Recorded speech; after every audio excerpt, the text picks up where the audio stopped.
अपनी computer screen पर आ चुके हैं। अब यहाँ पे हमारे पास में सबसे पहले हम लोग जो फाइल पहले से बनी हुई है इसे बंद कर देते हैं। बंद करने के लिए सिंपली यहाँ पर एक बॉक्स दिख रहा है, इस पर क्लिक कर देंगे, फाइल क्लोज हो जाएगी। फाइल में जाते हैं, न्यू करते हैं, हम एक न्यू फाइल बना लेते हैं। अब यहाँ पे स्क्रीन को थोड़ा बड़ा करना है तो आप F5 दबा सकते हैं, F5 से आपका स्क्रीन बड़ा हो जाएगा। यहाँ पर सबसे पहले हम लोग एज यूजुअल पिछले बार भी हमने पढ़ा था कैसे हम यहाँ पर हेडर फाइल इंक्लूड करते हैं। तो जैसे यहाँ पे हमने सबसे पहले hash include standard input output header file include किया हुआ है। सेकेंड हम यहाँ पे फिर से हैश डालते हैं, include console input output header file include कर लेंगे। इसके बाद सिम वाइड मेन फंक्शन हम यहाँ पे लगा दिया, कर्ली ब्रेसेस ऑन। अब यहाँ पे हम लोग क्या करेंगे, हम एक दो वेरिएबल बना लेते हैं, जैसे कि int a बराबर 10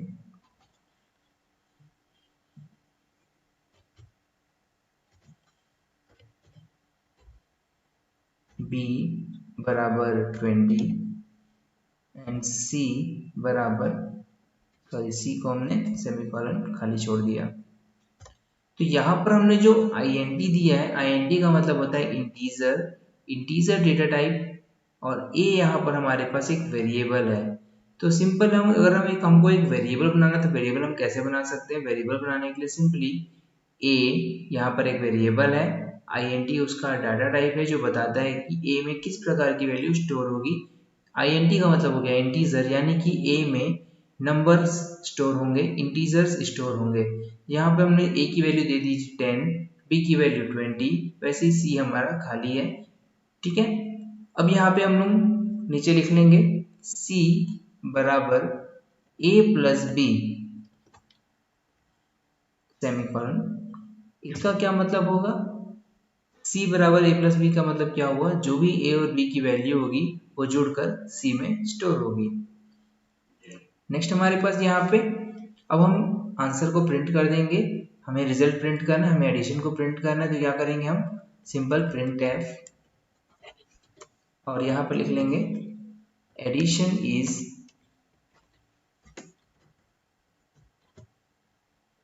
और यहाँ पर हम देंगे एक फॉर्मेट स्पेसिफायर देंगे %d।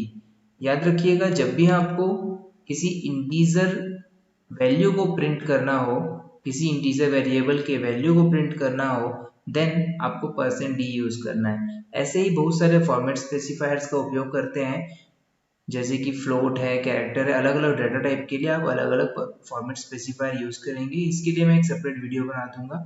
फिलहाल अभी आपको ये याद रखना है कि कैसे आपको, अगर आपको कभी भी एक इंटीजर वैल्यू को प्रिंट करना है, एक इंटीजर वेरिएबल की वैल्यू को प्रिंट करना है, तो आपको %d का इस्तेमाल करना होगा। अब यहाँ पे हम दे देते हैं c bracket close semicolon get ch then curly bracket close. तो यहाँ पर हम सिंपली एक प्रोग्राम बनाए थे जिसमें हमारे पास में a की वैल्यू 10 थी, b की वैल्यू 20 थी, c में हमारे पास दोनों का एडिशन हो रहा है और उसे हमने प्रिंट कर दिया। प्रोग्राम रन करके देख लेते हैं। सिंपली पहले हम जानते हैं कंपाइल करना होता है, कंपाइल किए, हमारे पास कोई भी एरर नहीं है, देन हम लोग रन पे क्लिक कर देंगे, रन। तो हम देख सकते हैं हमारा आउटपुट हमको शो कर रहा है एडिशन इज 30, 10 + 20 दैट इज 30। ये हो गया।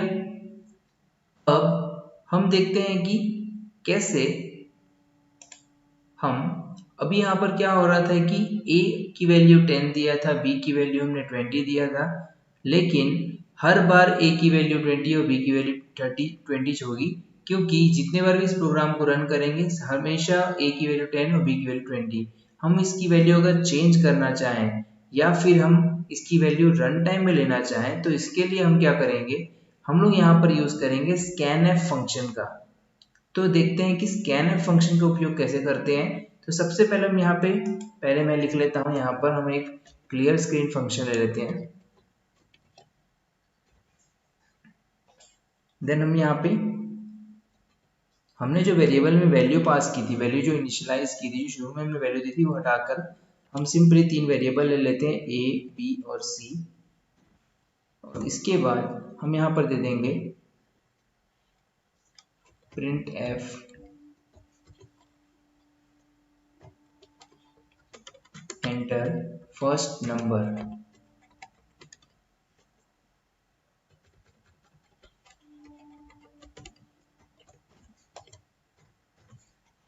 देन हम देंगे यहाँ पर स्कैन एफ। जैसे कि मैंने बताया था कि जब आप किसी वैल्यू को प्रिंट करना चाहते हो, किसी वेरिएबल की वैल्यू प्रिंट करना चाहते हो, तो उसके लिए फॉर्मेट स्पेसिफायर यूज करते हैं। ठीक वैसे ही जब आप किसी का रन टाइम में इनपुट लेना चाहते हैं तब भी आपको फॉर्मेट स्पेसिफायर यूज करना है। जैसे कि इंटीजर के लिए मैंने %d यूज किया था, सेम वैसे ही स्कैन एफ करते समय भी मुझे %d का इस्तेमाल करना होगा।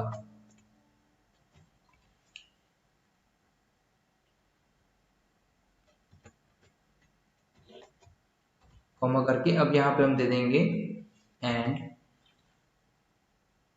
ए। यहाँ पर जो मैंने एंड ऑपरेटर यूज किया है इसे मेमोरी एड्रेस ऑपरेटर कहते हैं। यह यहाँ पर जो भी हम वैल्यू रन टाइम में देंगे वो वैल्यू को ए के मेमोरी एड्रेस पर स्टोर करेगा। अब सेम हम लिख लेते हैं प्रिंट एफ बी का वैल्यू इनपुट करने के लिए, सेकेंड वैल्यू इनपुट करने के लिए लिख लेते हैं एंटर सेकेंड नंबर। यहाँ लिख लेते हैं स्कैन एफ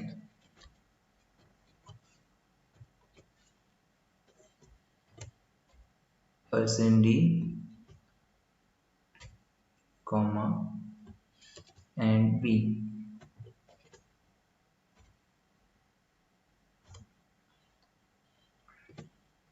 यहाँ पर देख सकते हैं हमने पहले फर्स्ट नंबर एंटर कराया, देन सेकेंड नंबर एंटर कराया और इसका जो एडिशन है वो सी में प्रिंट कर दिया। अब इस प्रोग्राम को हम रन करके देख लेते हैं। सिंपली रन में क्लिक कर देंगे, प्रोग्राम में एरर नहीं है।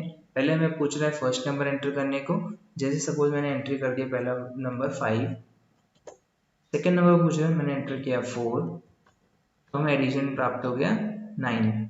दैट मीन्स हमने दो नंबर को रन टाइम में इनपुट लिया और उसका एडिशन शो किया। ठीक है। अब यदि इस प्रोग्राम में मुझे एडिशन के अलावा मल्टीप्लिकेशन, डिवीजन ये सभी भी निकालना है तो हम क्या करेंगे, सिंपल ए बी सी के बाद में मैं यहाँ पर एक वेरिएबल ले लेता हूँ डी, देन ई और एफ। यहाँ पर हमने एडिशन को प्रिंट कर दिया था, वैसे ही अब यहाँ पर डी में हम लोग ले लेते हैं ए माइनस बी, वैसे ही ई में हम ले लेते हैं ए मल्टीप्लिकेशन। मल्टीप्लिकेशन के लिए यहाँ स्टार का अस्ट्रिक का इस्तेमाल करेंगे। वैसे ही एफ बराबर A divided by B.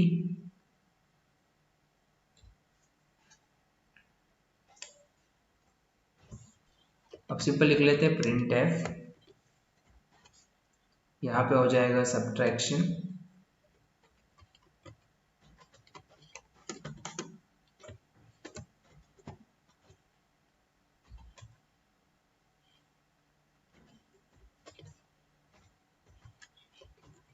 Print F multiplication is %d comma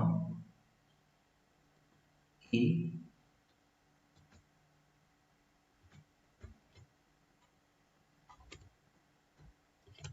same ऐसे ही print F division is %d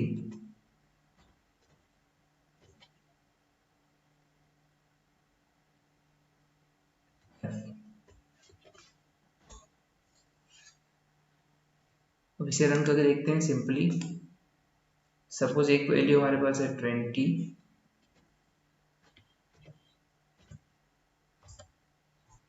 एक बार और रन करके देख लेते हैं प्रोग्राम को। फिर से रन में जाते हैं, रन में क्लिक किया हमने, जैसे हमने नंबर दिया पहला 20, सेकेंड नंबर हमने दे दिया यहाँ पे 5, वैल्यू हमारे देखो एडिशन क्या आ गया हमारे पास 25, सब्ट्रैक्शन 15 है, मल्टीप्लिकेशन 100 है, डिवीजन हमारा 4 है।